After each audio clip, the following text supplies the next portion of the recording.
Le campus universitaire de Kinshasa est désert, mais ses locataires espèrent une solution en implorant l'implication personnelle du chef de l'État, Félix Tshisekedi.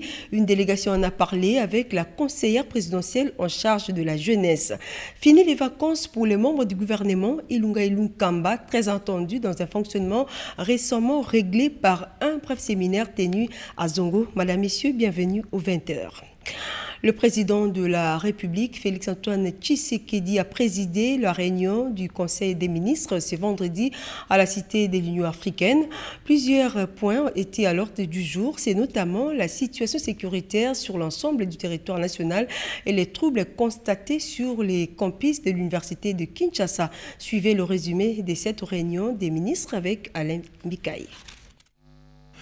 Après quelques jours de vacances de reconstitution physique, les membres de l'équipe gouvernementale Ilunga Ilunkamba se sont réunis ce vendredi 10 janvier sous la direction du président de la République Félix-Antoine Tshisekedi Tshilombo pour le tout premier conseil des ministres ordinaire de l'année. Parmi les points à l'ordre du jour, on croit savoir qu'il s'agirait de l'examen de la situation sécuritaire sur l'ensemble du territoire national, particulièrement à Beni au Nord Kivu.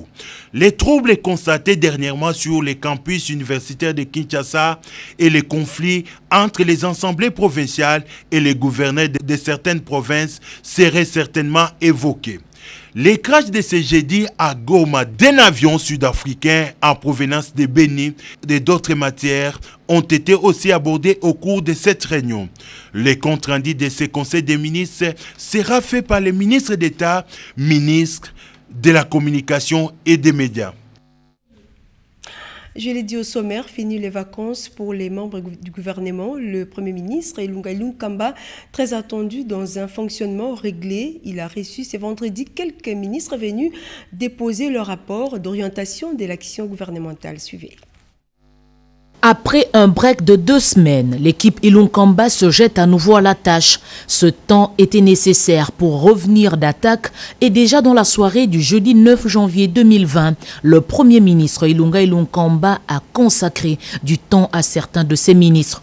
Marie Tumbanzeza, la chef de la diplomatie, ministre d'État aux Affaires étrangères, des dossiers urgents avec le locataire de l'immeuble vitré Célé Alagouli, ministre des Finances, certainement des discussions autour des chiffres. Les revendications des employés, menaces de grève dans la fonction publique, les 2 dames aux commandes dans ces portefeuilles sensibles ont été reçues au même moment. Elles ont présenté les rapports afin d'orienter leur action conformément au programme du gouvernement. Yolande Bongo Bosongo et Néné Nkoulou se sont à nouveau rendus compte de l'importance accordée à leur secteur par le chef du gouvernement. Willy Ngopos, vice-premier ministre en charge des infrastructures, travaux publics et reconstruction, le dernier a fermé la manche. Sur la table des échanges, la voirie et les chantiers ouverts à travers le pays. Il est presque 21h. Le professeur se prépare à clôturer ses longues journées de travail au bureau lui légué par Patrice Emery Lumumba. Les problèmes qui causent l'insécurité qui sévit dans la province du Maniema ont été scrutés au cours des échanges que la présidente de la Chambre basse du Parlement, Janine Mabunda, a eu avec le caucus des députés nationaux de cette partie du pays. Suivez. Il s'agit des Lubutu, Kasongo, Kabambare et Kindu. Cette situation préoccupe les députés nationaux de cette partie du pays.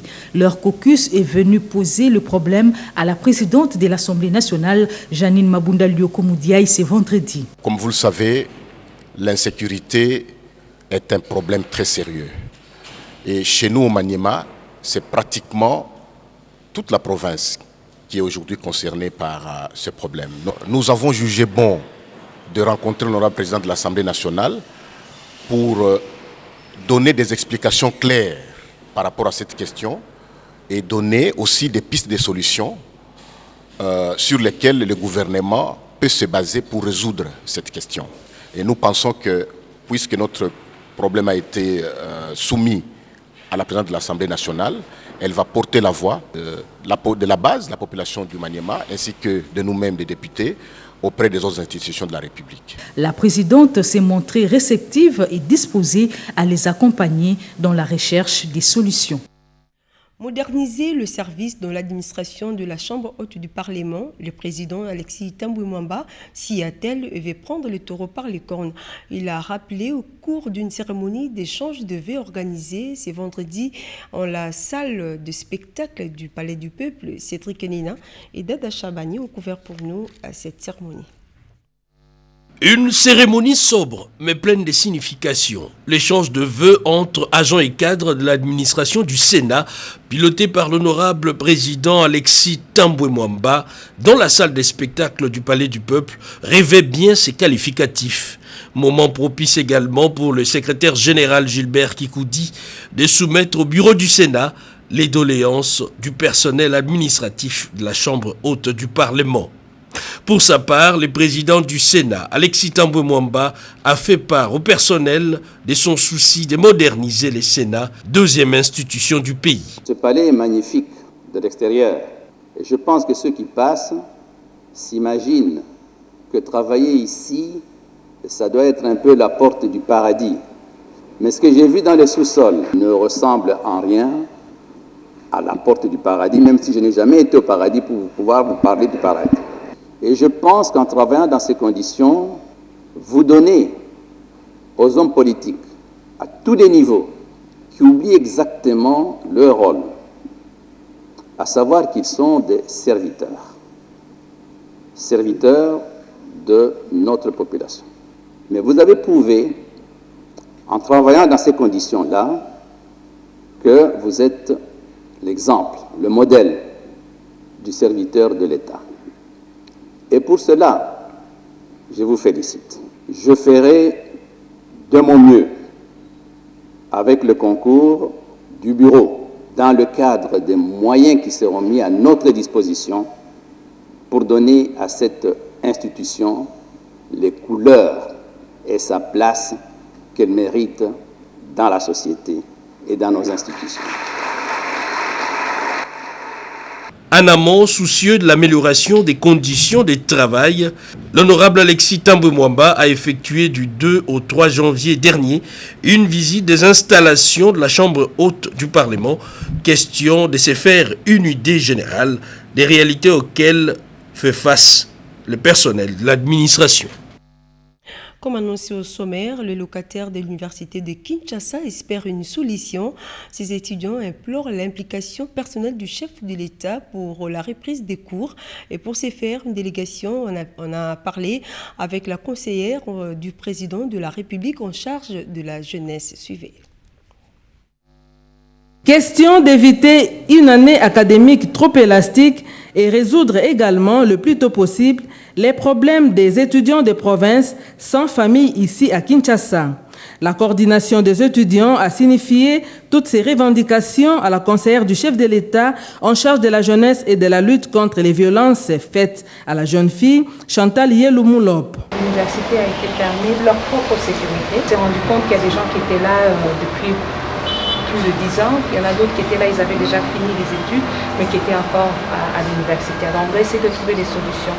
Et pour que eux, quand ils rentrent à l'université, ils rentrent dans un milieu très sécuritaire. Que là, on a travaillé sur différents sujets aussi, que je vais amener tout le dossier sur le président de la République.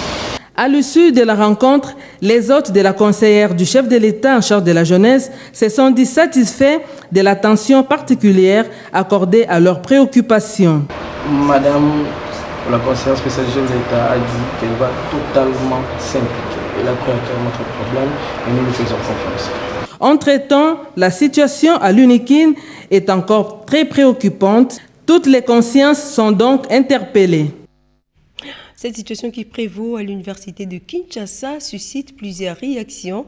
La dernière en date, celle de Paul Capita, ancien étudiant et cadre de l'UDPS. Ce dernier a appelé les étudiants au calme et de s'aligner derrière le chef de l'État pour un enseignement élitiste. Je ne peux pas comprendre que le comité de gestion, sa structure, qui est composée des représentants du corps académique, des étudiants et des parents, puisse ne pas arriver à un compromis qui puisse générer la paix au campus. Ça, c'est d'un. De deux, les échauffourées telles qui se sont passées portent à croire effectivement qu'une main noire doit être à la base. Envisager de saccager des laboratoires, s'attaquer à la salle de promotion, s'attaquer au laboratoire et le pire, lancer des pierres à la centrale nucléaire. Mais un étudiant est incapable de faire ça. J'ai souligné dans mon avant-dernière intervention que l'avènement de Tshilombo à la tête de ce pays est une réponse de Dieu le Père à une série de prières qui avaient été dites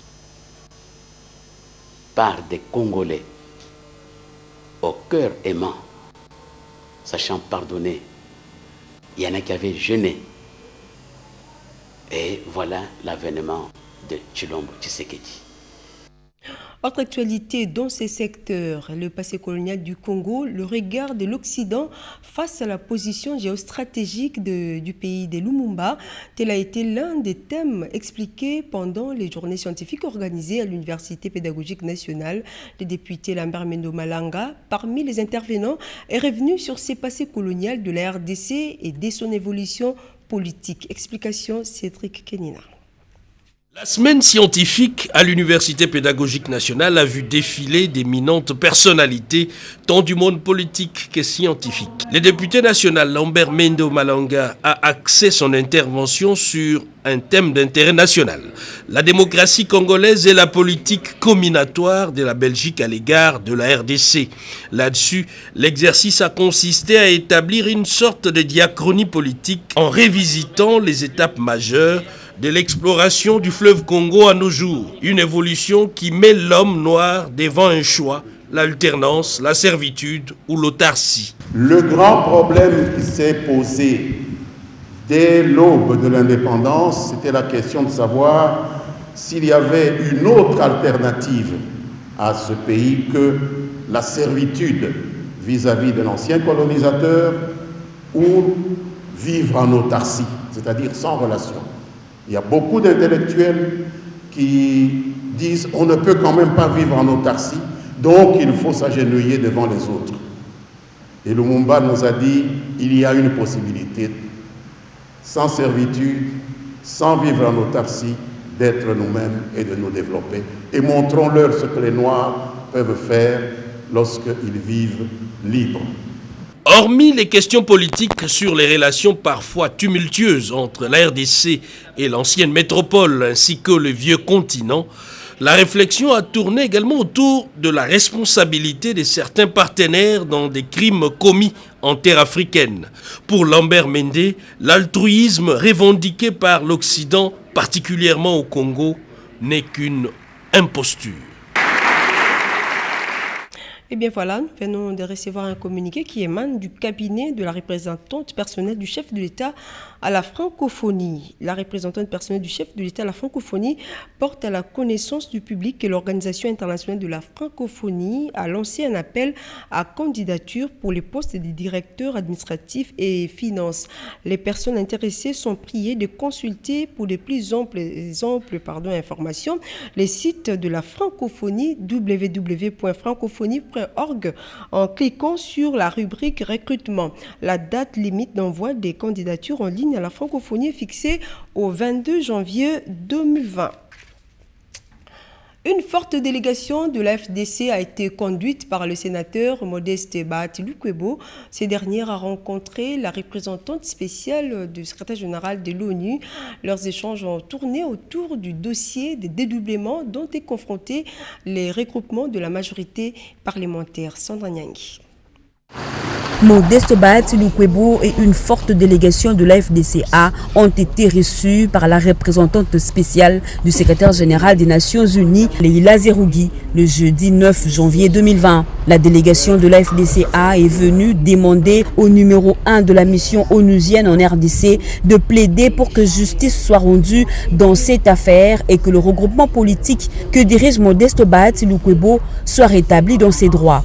La MONUSCO, partenaire de la République démocratique du Congo, a une mission de stabilité. On ne peut pas parler de la stabilité là où il y a injustice, a déclaré l'autorité morale de l'FDCA, Modeste Bahati Lukwebo.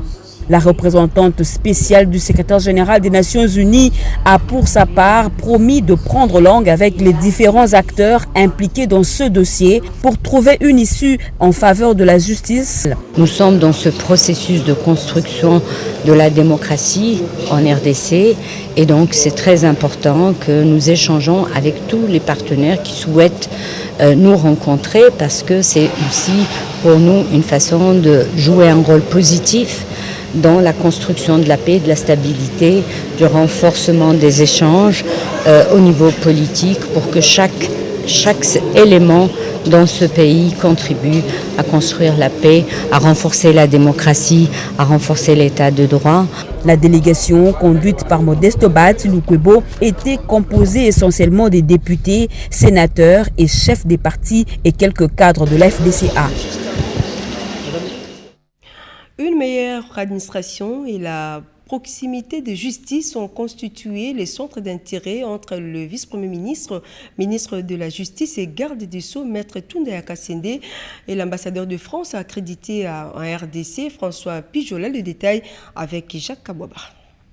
L'un des 5 membres permanents du Conseil de sécurité des Nations Unies, la France, qui a joué un rôle déterminant dans l'histoire mondiale par l'influence de sa culture et de ses valeurs démocratiques et républicaines, compte renforcer ses liens de coopération avec la République démocratique du Congo dans plusieurs secteurs en général et dans les domaines de la justice en particulier. C'est dans ce cadre que le vice-premier ministre, ministre de la Justice et garde des Sceaux, Maître Célestin Toundéa Kassende a échangé avec l'ambassadeur de France en RDC, François Pijolas. Avec une expérience dans les secteurs de la justice, Paris est déterminé à accompagner Kinshasa dans l'amélioration d'une justice réellement distributive et de proximité. Nous avons évoqué différents sujets, notamment de coopération bilatérale, en particulier la contribution que la France, avec d'autres partenaires de la RDC, apporte et peut apporter demain à la mise en place et au bon fonctionnement de l'INAFORGE, l'Institut national de formation des professions judiciaires, car il apparaît, et c'est un constat largement partagé, qu'il faut renforcer, professionnaliser les professions judiciaires, et c'est un souhait de ce gouvernement, et c'est un souhait que la France souhaite appuyer. Cet appui de l'Hexagone, la France bien sûr, à la RDC, serait le bienvenu dans les efforts du gouvernement Ilunkamba d'asseoir sa politique, d'œuvrer d'abord au bénéfice du peuple. Une nouvelle centrale hydroélectrique dans la rivière Nkissi pour plus d'énergie électrique dans l'agglomération riveraine. Une étude de faisabilité est en validation dans un atelier ouvert ici dans la capitale, nous dit Merendeke.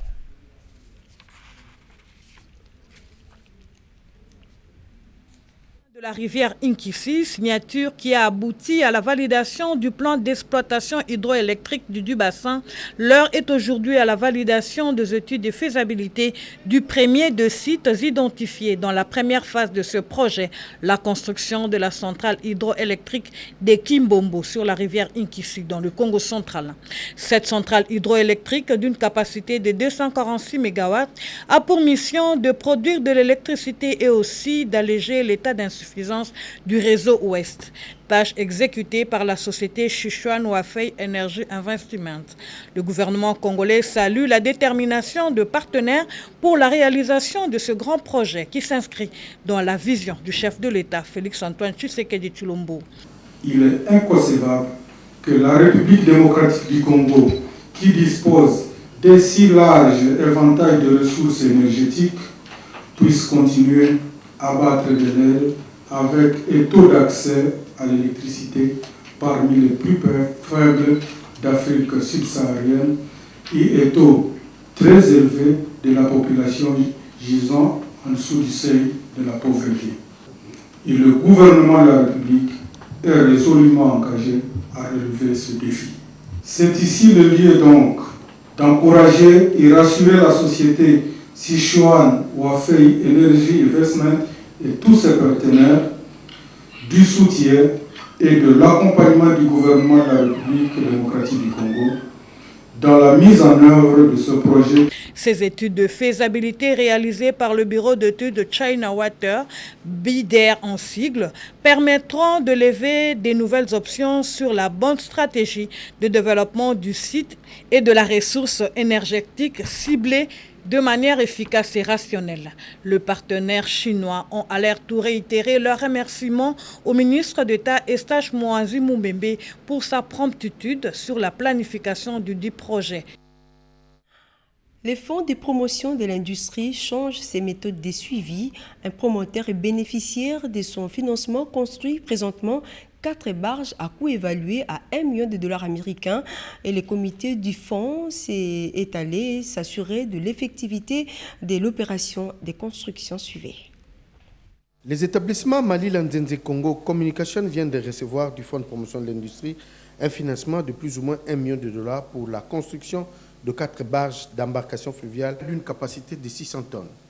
La visite sur le chantier du comité de gestion conduit par le directeur général Kitebi Kibonvoul aux côtés de son adjoint Boniface Kazembe, ainsi que le président du conseil d'administration et d'autres administrateurs. C'est une preuve de la politique de suivi managérial du comité Kitebi. Pour le promoteur Olivier Bieler, ce projet permettra l'évacuation de produits de consommation vers les centres-villes. On a recouru au FPI pour la construction de 4 nouvelles barges. Pendant les saisons de produits agricoles, comme le maïs ou le riz ou tout ça, vous avez vraiment une abondance de produits, mais il y a toujours un problème de transport. Donc ça tombe vraiment à point. Pour les fonds de promotion de l'industrie, la mise sur pied de ce projet répond aux besoins socio-économiques dans sa politique de financement par la chaîne des valeurs qui réduit la distance entre la production et la consommation. Le FPI a amorcé un processus de financer les chaînes des valeurs de ces producteurs qui sont à l'intérieur. Tout au long du fleuve Congo ici, depuis l'Équateur, leurs produits avaient de la peine à atteindre Kinshasa. Kinshasa en a besoin. Alors si nous finançons un transporteur comme celui-ci, c'est pour évacuer également ces produits-là et venir approvisionner le marché quinois. C'est un projet dont le coût total est de $1 871 000.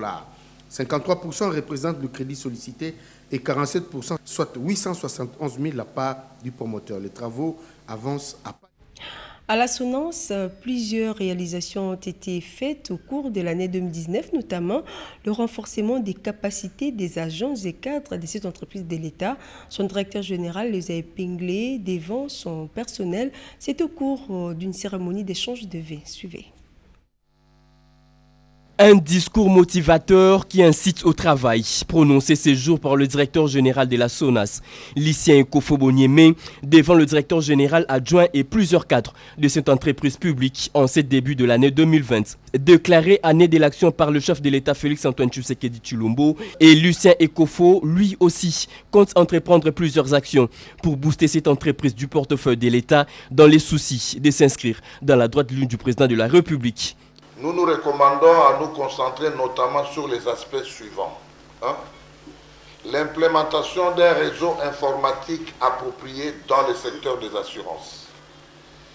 Des efforts devront être consentis pour la mise en œuvre d'un processus de rajeunissement des cadres et agents de nos entités décentralisées pour prendre une meilleure compétitivité de notre société face à l'environnement assurantiel du moment. La mise en application stricte des instructions émises en 2019 sur le plan technique, administratif, financier et du personnel. Moment propice pour Lucien Ekofo de féliciter tous les cadres de la SONAS pour le travail abattu tout au long de l'année 2019, caractérisé principalement par les paiements réguliers des sinistres, ce qui fait de la SONAS les leaders dans le monde des assurances en République démocratique du Congo. En sport, avant de se quitter, Interclub de la CAF, la 4e journée démarre en Ligue des Champions. C'est samedi 11 janvier à Lubumbashi. Le TP Mazembe recevra Primeiro d'Agosto d'Angola au stade Mazembe de Kamalondo à 14h, heure de Kinshasa, 15h, heure de Lubumbashi. C'est même samedi au stade des Martyrs de Kinshasa. L'SV Club accueillera l'Espérance de Tunis à 17h. Les deux entraîneurs, Jean-Florent Ibengue de Veux Club et l'entraîneur adjoint de l'Espérance de Tunis, Majeli Traoui, étaient en conférence de presse d'avant-match. En voici un extrait choisi pour vous par Nadine et Don Boukoutama. On est en train d'apprendre et de monter un petit peu en puissance. Donc il y a une dimension qu'on n'avait pas encore su dans ce groupe. On a su la mettre, c'est la dimension athlétique. On a su mettre cette dimension au bon moment, là-bas en Tunisie. Mais un match ne suffit pas. Ne se suffit pas à ça, puisqu'on a vu que sur le plan offensif, on a quand même été un peu pauvre. On est à domicile. On joue la meilleure équipe d'Afrique. Vous l'avez dit, il ne faut pas partir comme des idiots. On a été très très bien organisé au match aller. Donc il faut à nouveau être très bien organisé et puis mettre en place notre jeu aussi, se procurer plus d'occasions qu'on a pu le faire. Et là, demain, on va produire du jeu, on va jouer notre jeu pour aller ramener les 3 points. Et notre équipe, elle s'exprime très bien à l'extérieur, donc c'est pour ça que j'ai confiance à nos joueurs qui vont tout donner, parce que tu sais, les 2 points à Tunis qu'on a perdus, normalement on devait être à 9 points aujourd'hui, on devait être à 9 points, c'est plus à l'aise pour tourner l'effectif et gérer l'effectif, mais bon, demain ça va pas être facile parce que c'est une équipe vraiment, une très très très bonne équipe, Vita. Donc j'espère que mes joueurs demain ils vont être dans un bon jour. J'espère que les 2 points qu'on a perdus à Tunis, on va les récupérer demain, Inch'Allah. Et c'est par cette page sportive que nous bouclons complètement cette édition des 20h. L'actualité continue sur nos antennes. Prenez rendez-vous à 22h pour une nouvelle session d'information. Merci de votre sympathique attention. Merci à vous également qui nous suivez au département Essonne à Paris, en France. Merci à toute l'équipe technique.